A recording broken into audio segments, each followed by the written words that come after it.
तुम्ही तुम्ही इथे हो. सासूबाई म्हणाल्या पूजा झाली आहे तर आजपासून इथेच. आणि हे काय करताय? आत्याने सांगितले अंघोळी जाशील तेव्हाच ते अंगावरचे दागिने काढ. त्याशिवाय सौभाग्याचा एकही दागिना अंगावर उतरवू नको.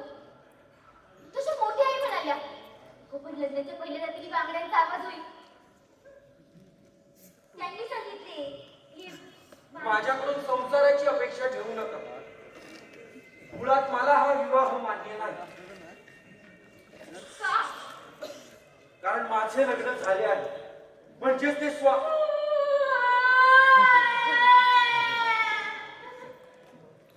मोठ्या आई म्हणाल्या पुरुषाची जात आहे. आपण किती जीव लावला तरी त्यात मोह आवरत नाही. उद्या कदाचित जवळ येईल घरी. काय? पण तुझ्या सखीची पहिली तू, तुझा मान मोठा. अहो असं नाही आहे. कसं असेल? तिथे मी सुशील निघाले. माझे मिलीचे नशीबच फुटके. हे बघा माझे लग्न झाले आहे म्हणजे ते स्वातंत्र्य लढ्याशी. स्वातंत्र्य लढा म्हणजे कंपनी सरकार विरोधात? होय. जोवर आपण या कंपनी सरकार आज देशातून हद्दपार करून स्वातंत्र्याचा सोहळा साजरा करत नाही तोवर कुठला सण समारंभ यात माझ्या लेखी काहीच अर्थ नाही. पण याविषयी आमच्या बाबांनी काहीच सांगितले नाही. आमच्याच घरच्यांनी लपून ठेवले. त्याच वाटले संसारास लागलो तर डोक्यातून क्रांतीचे भूत उतरेल. पण कशा सवयी झाली? कशा सवयी स्वातंत्र्य? कंपनी सरकार आपल्यावर तर काही जाच करत नाही. असे आमचे मोठे बाबा म्हणतात. ते तुमचे मोठे बाबा त्यांची चाकरी करतात म्हणून. पण आपण सगळे या गोऱ्यांचे गुलाम. अहो स्वातंत्र्य मिळवण्यास कित्येकांनी बलिदान दिले आणि हे स्वातंत्र्य का हा प्रश्न आपणास पडतो. अहो, मला नाही. मला मिलीला गुलामीने स्थिती कळलेली नाही. मग स्वातंत्र्य कसे कळेल?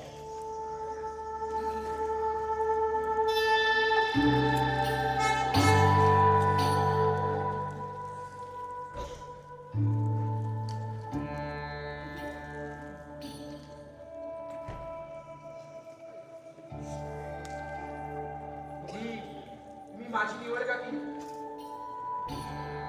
मोठे बाबांची ओळखीनेच स्थळ आले. आई बाबांनी होकार दिला. लग्न कोणाचं? माझे. मग वर निवडण्याचा अधिकार तुम्हाला यावा. हा अधिकार ज्यामुळे मिळतो ते असते स्वातंत्र्य.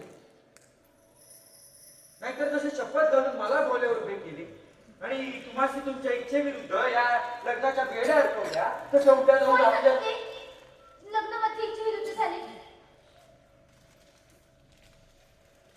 जेव्हा मला पाहावयास तुम्ही आला होता तेव्हा मीच मनोमन तुम्हाला वरलं होतं.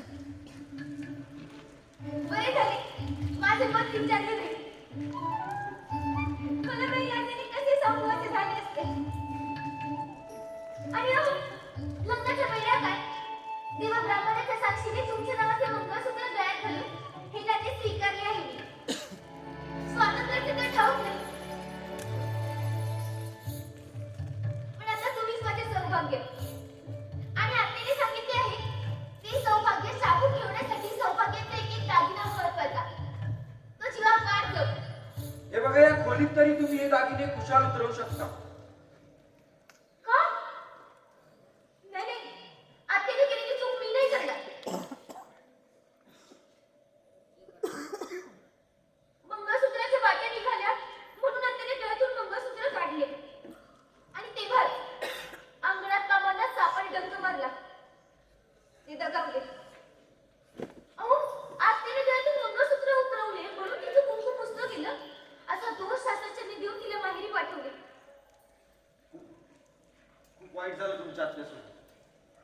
आणि याहून वाईट हे आहे की या सगळ्याचा दोष त्याच. आत्या ही अजून स्वतःलाच दोषी मानते हो. तिने सांगितले गळ्यातलं मंगळसूत्र, माथ्यावरचं कुंकू, हातातला चुडा आणि पायातली जोडली हे दागिने जर रंगले असतील तर नवरा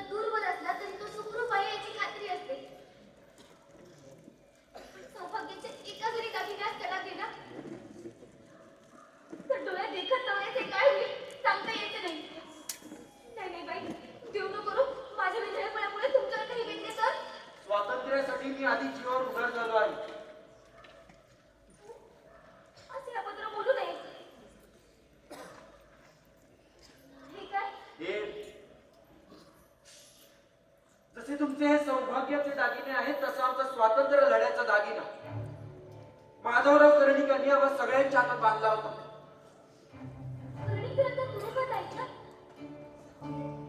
हो, पण व्यंकटेश दादाच्या नेतृत्वाखाली अजूनही चळवळ सुरू आहे.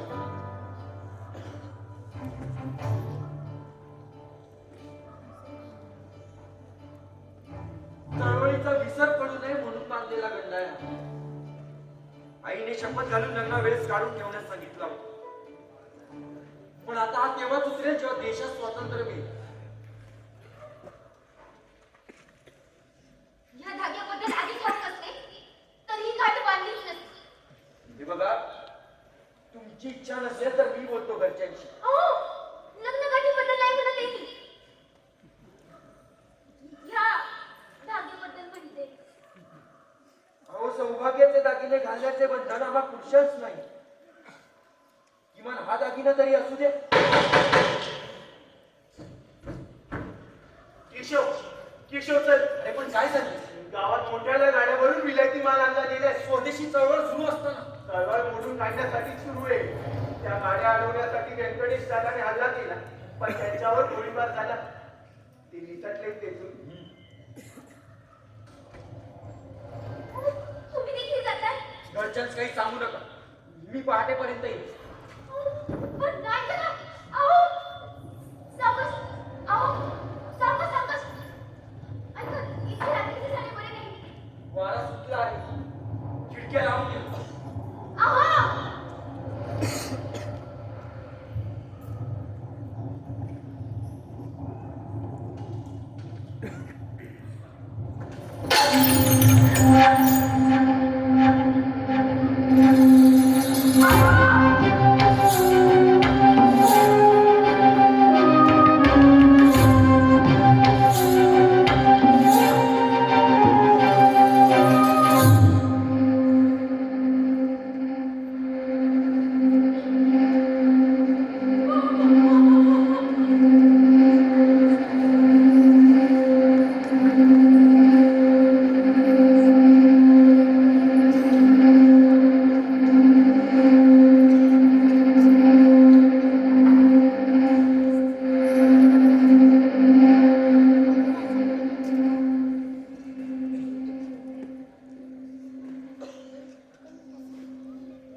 काल रात्रीच केशव गेला तेव्हा कळवायला काय झाले होते?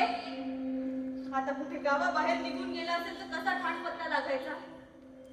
नवरा लागा तुझा असे कसे चाव दिलेस त्यास? अगं त्या पोरीवर कशाला डाफारतेस? केशवाने कधी आपल्या ऐकले तिचे ऐकेल? आणि काय हो, क्रांतीचे भूत त्यांनी डोक्यातून काढून टाकले होते ना? अहो, मी केशवाकडून वचन घेतले होते. लग्न होईपर्यंत चळवळीचा विचार देखील करायचा नाही. या म्हणजे आता लग्न झाले आणि गेला हा संसार सोडून क्रांती कराव्या. काल रात्री चौकात गोळीबार झाला होता. काय?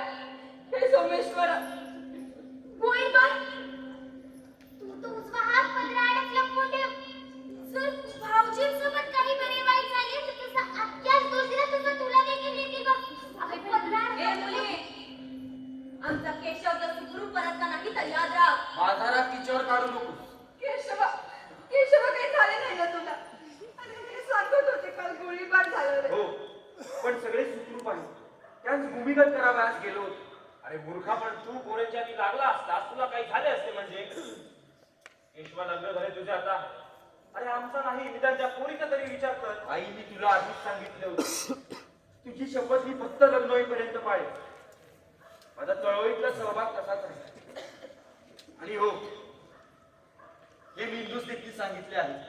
घ्या, म्हणजे ज्या गोष्टी आपण लपवत होतो त्याने स्वतःहून तिला सांगितल्या. तुमची चूक.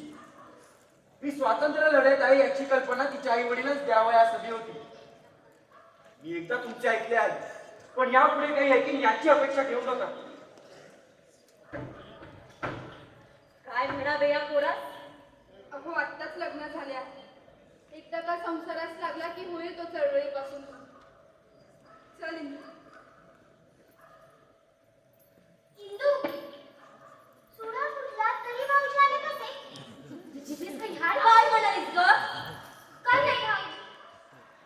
हो पाठराखीण बाई, याव्या घरी मन रमावे म्हणून तू वाचित आणली इथल्या कुरघोड्या तुमच्या घरी जाऊन करू नका आणि तुमच्या आत्याबाईंचे पराक्रम माहिती का लग्न जुळत नव्हते तरी केली ना सोयरी तुमच्याशी आणि ए बाई आता झाले तुमचे लग्न पतीची इच्छा हा स्त्री धर्म त्याचा शब्द अखेरचा कळले संसारात रमवत्यास केशवच्या चळवळीचा आमच्या डोक्याचा ताप झाला आहे आता ठोंब्यासारखी उभीच राहणार आहे काय जा नवऱ्यासाठी नेहारी तयार कर रात्रभर कुठे पाय फिट करत गेला असेल देव जाणे भुकेचा पत्ता नसतो या इंदू मी काय म्हणते फक्त एका हातातल्या चुडा फुटल्या म्हणून भाऊजींच्या जीवावर काही पेटले नसणार पण तुका काहीतरी लागला असावा तेही दाखवत नसतील पण तू त्याच विचार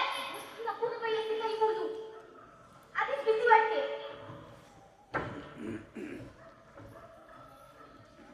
दिवसभर हे डोळ्यासमोर असते तर काही नाही गो पण ह्यांचे हे चळवळी झाली जीवास घोर लागून राहणार ना मित्री भागूबाई तुझी ही चळवळ नावाची सवत आहे तिच्यापासून भाऊजींना दूर ठेव अगो मोठा माता नवे लग्न झाले आहे आणि काम करून गप्पा नाही आजी ह्याच्यासाठी मी हरी करवण्यात घेतली आहे मग बांगड्यांचा आवाज नाही आला तो बाई येते हे पैंजणाने कळते आणि तिचा हात चालतोय हे बांगड्यांच्या आवाजाने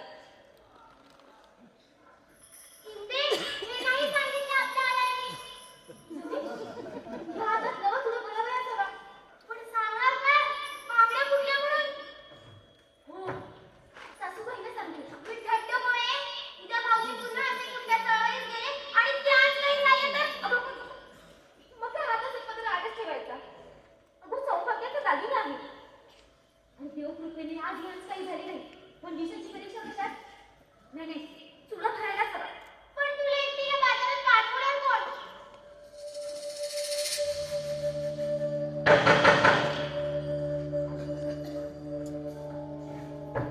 केशव अरे बाजारपेठेत विलायती माल पोहोचला देखील काय कुठल्या गटाला विकत घेतलाय त्याची यादी व्यंकटेश दादाकडे आहे तुला बाजारपेठेत बोलवले आहे का नाही? अरे पण काल रात्रीचे घरात कळल्या त्या आता समारंभ घराच्या बाहेर पाऊल देखील ठेवू देणार नाही पण व्यंकटेश दादाने निश्चित सांगितले आहे केशवास यायला सांग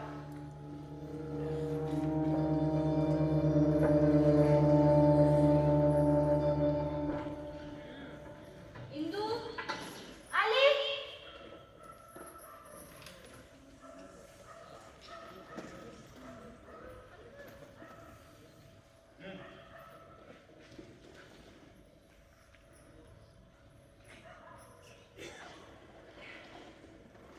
पुढे केशवा थांब घे आजी आता आल्यावर जीव आल्यावर आता कुठे जातोय अरे काय जागा गेला तर कुठे शोधायचं तुला आई अगं बाजारात जाऊन येतो बाजारात अगं लग्नात नवं सोहळं घ्यायचं म्हटलं तर म्हणाला जुने धोतर नेसून जातो तू बाजारात जातोय केशवा खोटं बोलू नकोस आई मी खरंच मला जायचं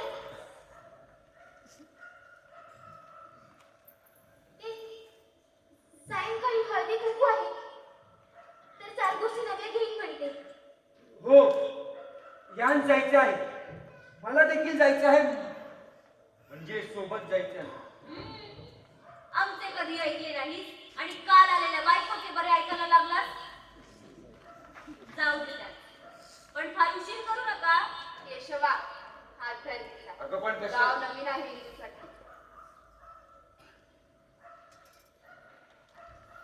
पिशवी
साक्षात केशवराव अभ्यंकर बाजारात नवी मोहीम खरेदी करावयास आलो आहे स्वदेशी मालाची.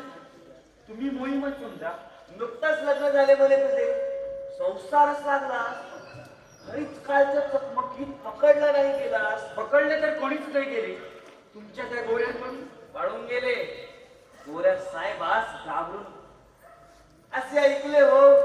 तुला ठाऊक असेलच कुठे लपून बसलेच ते. गोपीशेठ व्यवसाय कुठला तुमचा? ही आपली कपडाची पेट. मग गोऱ्यांची चाकरी का करता?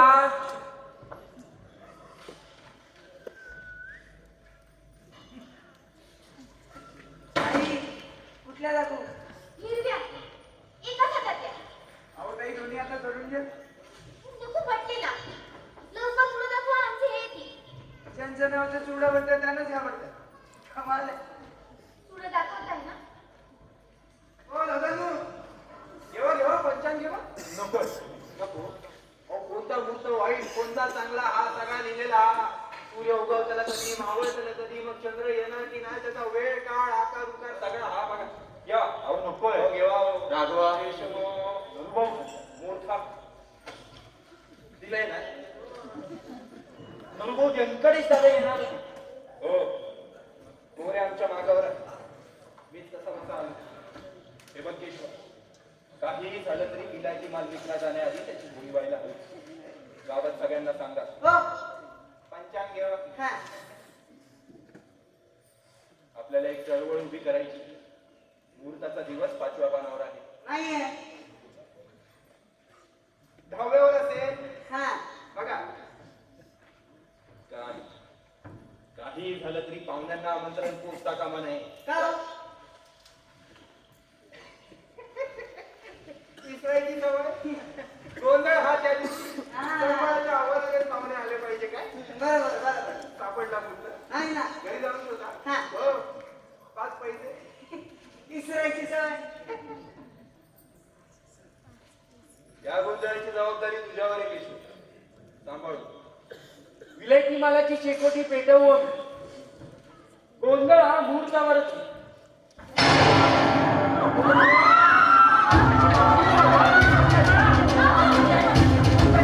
अहो काहीतरी बघा. मला जीवाची पर्वा नाहीये. सोन्याच्या शिवाची आहे. अहो!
हिंदू या हातातल्या बाई आणि या हातातलं फिंगर. अगं बाहेर कोणात कळलं तर तू घाबरवू नकोस ग. तुझ्याजवळ तुला फारच छळणार आहे. समज ही कळवा ग. कधी दूर करणार लागू नये तिच्यापासून. तोच यक्ष प्रश्न आहे. अगो हे पण मला सोडतील पण ती चळवळ नाही. मग काय करणार तू? भाऊजी भाऊजी अहो भेटलात का यांना? कसे आहेत हे? आणि कधी येतील परत? नरुभाऊ आले होते. कोणी दादांच्या मागावर आहे. पण व्यंकटेश दादा सुखरूप आहे. आपल्याला उठाव करायला सांगितलं आहे. पेट धडक मोर्चा घेऊन जाऊ बाजारपेठेत. कठीण आहे. अरे आपण मिळून फार फार तर 1-2 दुकानांचा माल चालू शकतो. मी काय म्हणतो कर्णिकांच्या सांगण्यावरून जमाव येतो. हे सुटून आले की करू आपण उठाव. पण तोपर्यंत सगळा विलायती माल विकला जाईल. आणि व्यंकटेश दादांनी जी जोखीम उचलली आहे त्याला काहीच अर्थ उरणार नाही. पण हिसाब करायचे म्हटले तर किमान 25 जण हवी. रमा अगं आत ये. हो का? इंदू आली सासूबाई. घरात बांगड्या पडलाय लोक बाहेर कोणा खाली. ही बघा आमची सून. अखंड सौभाग्यवती भाऊ. अगदी नक्षत्रासारखी आहे.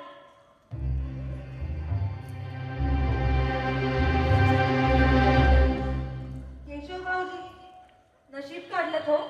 हो पण लग्न निभावयास हवे. तुझ्या नवऱ्यासारखा त्याचा पाय घरात थांबलाच नाही तर काय अर्थ.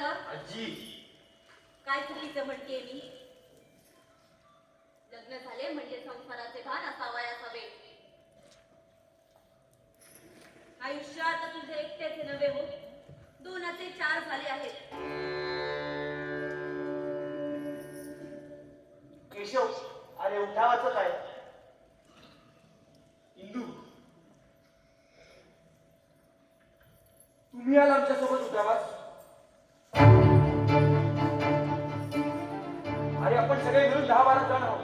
लग्न झाले प्रत्येकाचे. आपण आपल्या बायकांना देखील या उठावात घेऊन गेलो होतो. नाही म्हणजे केशवा काल आलेल्या मुलीला उठावात घेऊन जातोय. ही चळवळ तर दूर राहिली. या लढ्यासाठी मी घरचा उतरा देखील ओलांडू देणार नाही. आपल्यावर राज्य करण्यासाठी ते गोळे 7 समुद्र ओलांडून आले आणि आपण घरातल्या स्त्री सुंबरा ओलांडून येतो. या गोऱ्यांच्या गुलामगिरीत किमान आपण तरी आपल्या लोकांना स्वातंत्र्य देऊया. हा स्वैराचार आहे. बघा तुमचा वारसा कसा पुढे नेतोय. बायको देखील उठावात घेऊन जातोय. अगं आजोबांना तेव्हा साथ नाही दिली. किमान आम्हाला तरी अडवू नको.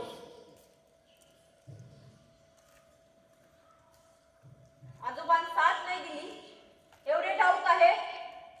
अरे पण का नाही दिली. केशवा तेव्हा तुझ्या आजोबांना चळवळ कळत होती. मला ती दिसत होती रे. पण माझ्या मुलांना ती जाणवत नव्हती.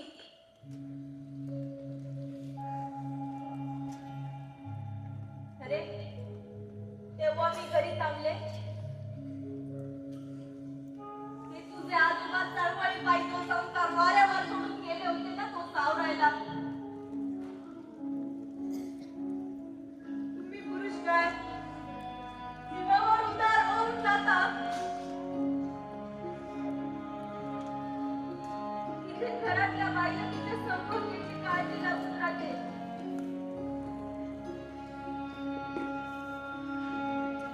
अरे घरातल्या बायकांना चळवळीत घेऊन जायची ती बुद्धी का सुचली तुला. केशवा उद्या देशात स्वातंत्र्य जरी मिळाले ना तरी बाईला घरात रांधायचेच आहे. आजी अगं स्वातंत्र्याची जितकी किंमत स्त्रीच कळेल तितकी कोणाच नाही कळणार. परकी आक्रमण आली तेव्हा आम्हाला गुलामगिरी कळली. पण न जाणे कित्येक वर्ष स्त्री जात पुरुष जातीच्या गुलामगिरीतच.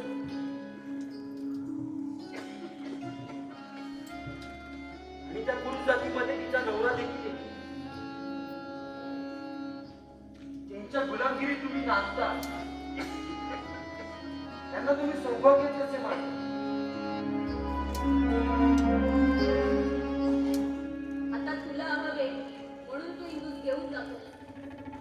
ही सुद्धा गुलामगिरीच म्हणायची ना. आजी मी माझा निर्णय त्यांच्यावर लादत नाही आहे.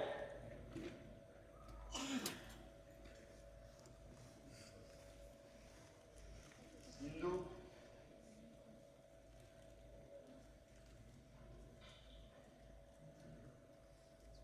हो मी होईन उठावात चालली. इथे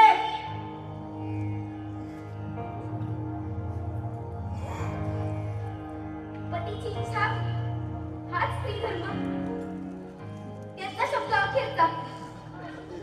बाई ही काल आलेली पोर आजची सासू समोर बोलते. आम्ही नाही पाहिलं कधी असं. चला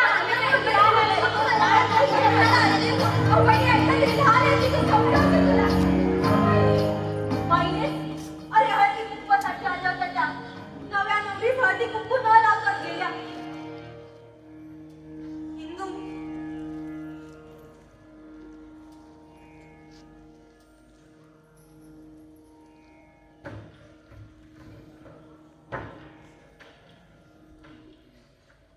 केशव भाऊजी खरंच नशीब काढलं.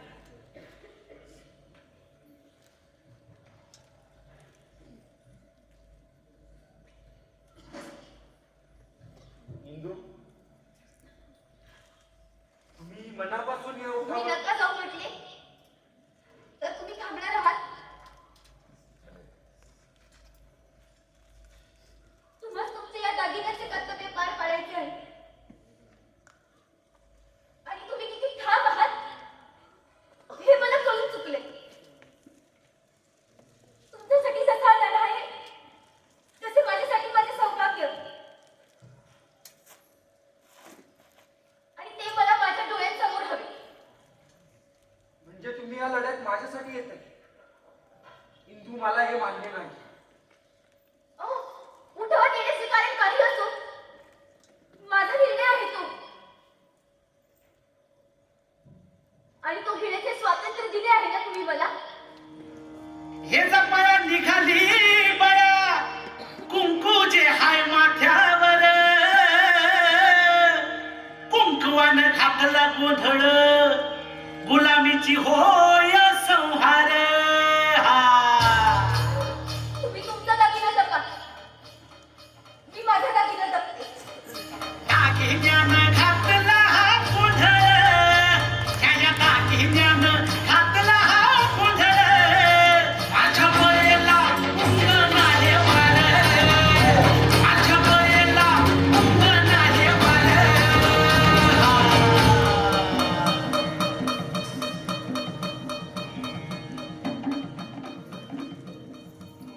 इंदू पहाटेपासून जवळच्या तयारीच लागायला हवी. चला थांबा. लष्कराच्या भाकऱ्या भाजायच्या असतील तर घरातली चूल वाऱ्यावर सोडण्याची मुभा पुरुषांत आहे, बाईला नाही.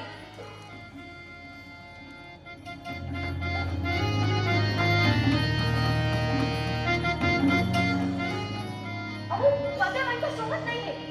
लोक काय म्हणतील? लोकांना तर बाईने उठावात आलेलंही पडत नाही. तरी तुम्ही येताय ना. सत फिरत फिरत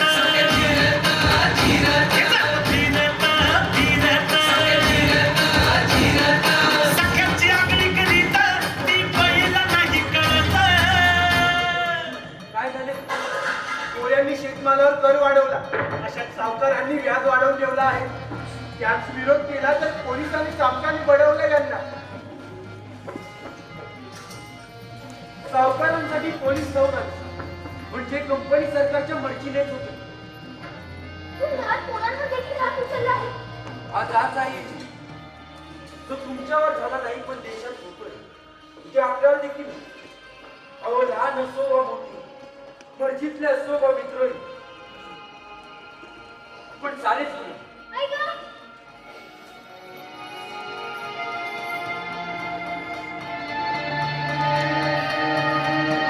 पडला गोसा बालका पेटल वावर घरी बसली हळ बघून उघड दिलं डोळं वा अहो या पुढे ते नसे झाले आहे रे. स्वदेशी मालाची स्वीकृती मुक्तता गुलामगिरीतून. स्वातंत्र्य लढ्याचे घोषवाक्य आहे ते. त्या स्वातंत्र्य हा शब्द हवा. पण बुवा स्वदेशी चळवळ फक्त स्वातंत्र्यापुरती मर्यादित नाही आहे. नाही म्हणजे उद्या देशात स्वातंत्र्य मिळाले तरी चळवळ ही सुरू राहायला हवी. नाही तर आज देश परके राजवटीच्या गुलामगिरीत आहे. त्या परके भांडवलदारांच्या त्या मुलींनी स्त्री शिक्षणाचा घाट घालून मोठी चूकच केली आहे. बायकांना उठावाचं पावसाळी.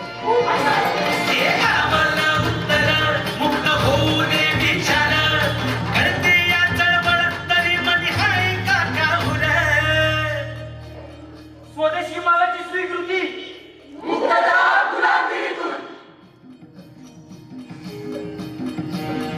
भाऊजी, जेव्हा मी लढ्यात उतरण्याचा निर्णय घेतला तेव्हा व्यंकटेश रावांनी माझ्या हाती हा गंडा मारला. आणि आज तुम्हा सगळ्यांच्या बायका या स्वातंत्र्य लढ्यात उतरणार आहेत.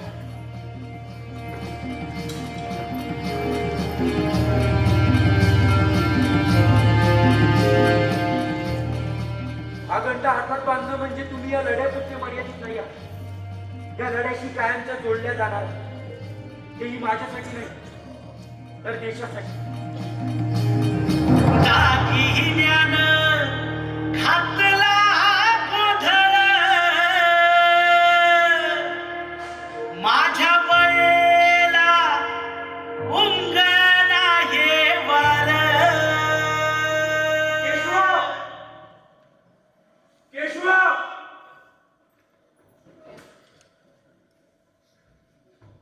नरूभाऊ, नरूभाऊ, अहो काय झालं? अहो हे कुठे आहेत? आपले इतर साथीदार कुठे आहेत? अहो, सांगा काहीतरी. अहो तुम्ही अशी शांत का? अहो भाऊ बोला. व्यंकटेश दादा गेले.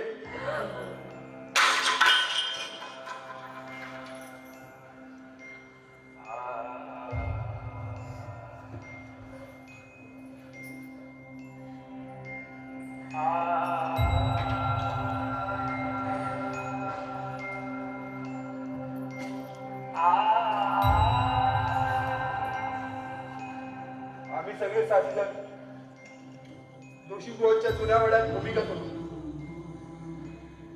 अचानक पोलिसांची धाड पडली. वाडा जाळला रामखोरा. त्यातच दादा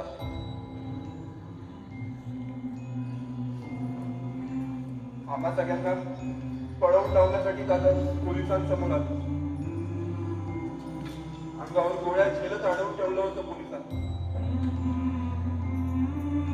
शेवटच्या श्वासापर्यंत एकही पाऊल पुढे सरसाव दिले नाही.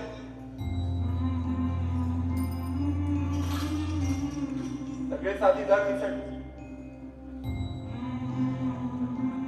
पण दादा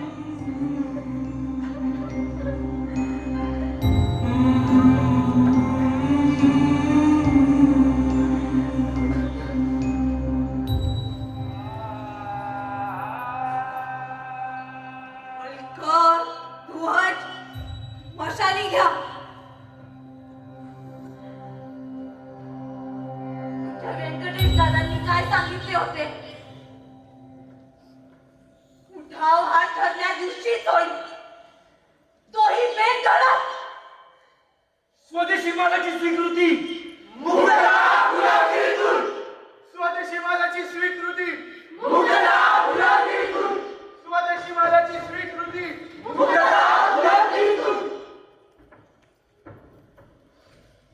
वंदे वंदे वंदे.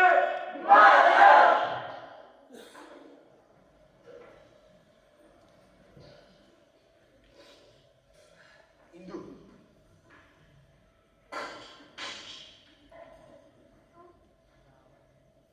रमा बहिणी, त्यांचं कुंकू पुसलं गेलं.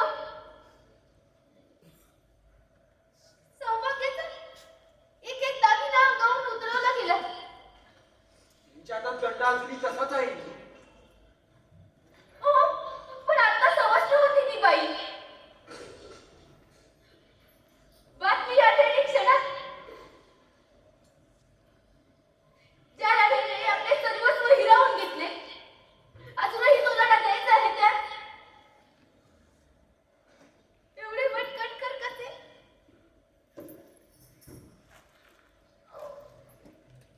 नवरा गेले की दुःख पचवले. मरणाचं दुःख होतही, पण ते मरण जर बलिदान असेल तर त्याचा अभिमान वाटतो.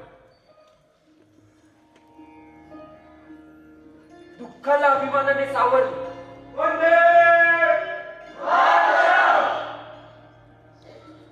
या देशात साई मानतो आपण.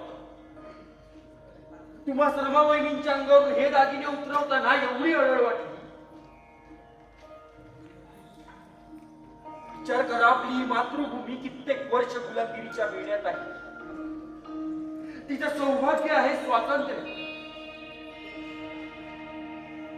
हो, आपल्या सौभाग्याने मातृभूमीत तिचं सौभाग्य मिळवून देण्यासाठी दिलेलं बलिदान रमाबाईंनी कसं व्यर्थ जाऊ देत.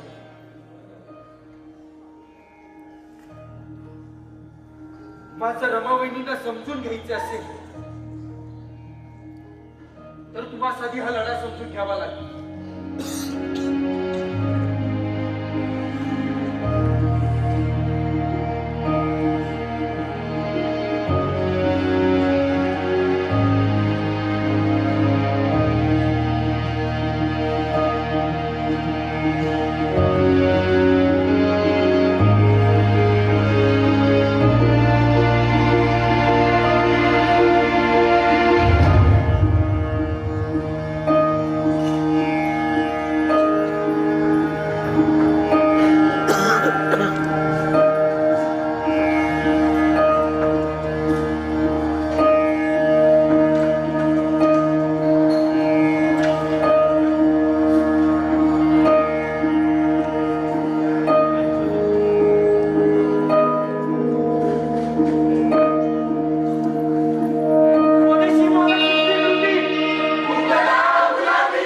स्वदेशी मालाची स्वीकृती आज समजा माल जायचा आहे ना मग आवाज देखील जाऊन टाका. हरकत नाही. स्वातंत्र्यासाठी बलिदान फक्त आमच्या साथीदारांनी का द्यावं? तुमच्यासारख्या गद्दारांचंही भर व्हायला. निर्दयी हो निर्दयी. माणसाच्या जीवाची पर्वा नाही यांना. कारण तुम्हाला देशाची पर्वा नाही. मी फक्त थोडंच विलायची माल ठेवला होता. मग तुमचा तेवढाच माल जाळतो. म्हणजे यापुढे विलायती माल घेताना हात दजावतील तुमचे. स्वदेशी मालाची स्वीकृती स्वदेशी मालाची स्वीकृती विदेशी मालाचा बहिष्कार विदेशी मालाचा बहिष्कार विदेशी मालाचा बहिष्कार.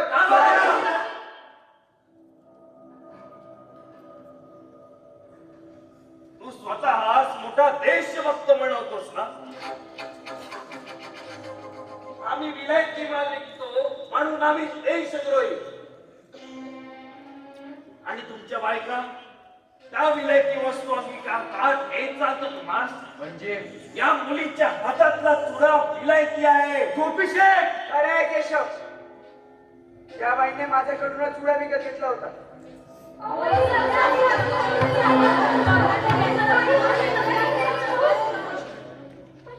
मला तुला घेताना ठाऊक नव्हतं की हा विलायती आहे. पण आता कळलं आहे ना. आज आमचा माल जायचा होता ना. खुशाल जा. पण आधी या पोरीला तुमच्या हातातला चुडा फोडावायस सांगा. अहो सवाशी आहे ती. आपल्याकडे वाटतं तुला कधी फोडता ते ठाऊक नाही. आहे ना. पण हा विचार उठाव करण्याआधी करावायस हवा होता. विलायती वस्तू खुपतात ना तुमच्या डोळ्यात. बघा चुडा कसा चालेल. भाऊजी उठाव मोडून काढण्यासाठी हे प्रयत्न सुरू आहेत. वहिनी विलायती चुडा कुठलाच नाही. तर तुमचा हा उठावच जर जवळ राहील कुठला पाहिजे. भर बाजारात आमचा माल जाळतात ना. मग भर बाजारातच या मुलीच्या हातातला चुडा फुटला पाहिजे.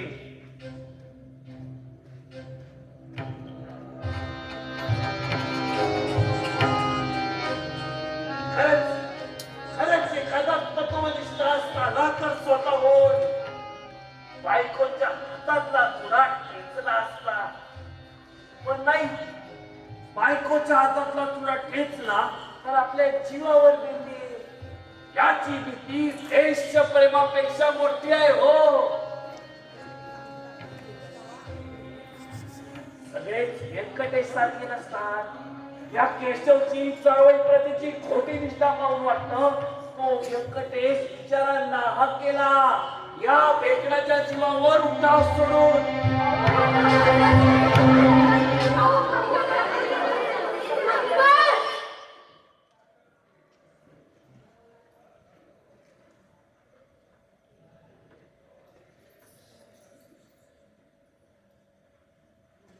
कोण भेटत?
आयुष्यात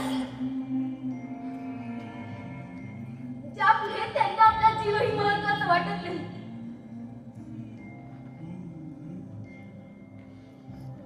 पण मला त्यांचं आयुष्य बोलायचं वाटतं, कारण ते ह्या मौल्यवान लढ्यासाठी खर्ची होत आहे. लग्नाच्या दिवशी आईने सांगितले, तुझा नवरा तुझं सौभाग्य आहे.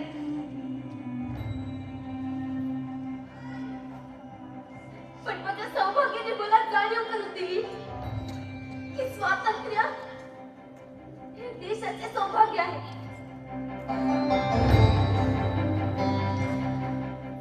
आणि ते देशात मिळवून देण्यासाठी या लढ्यात सामील झालेली मी माझे सौभाग्य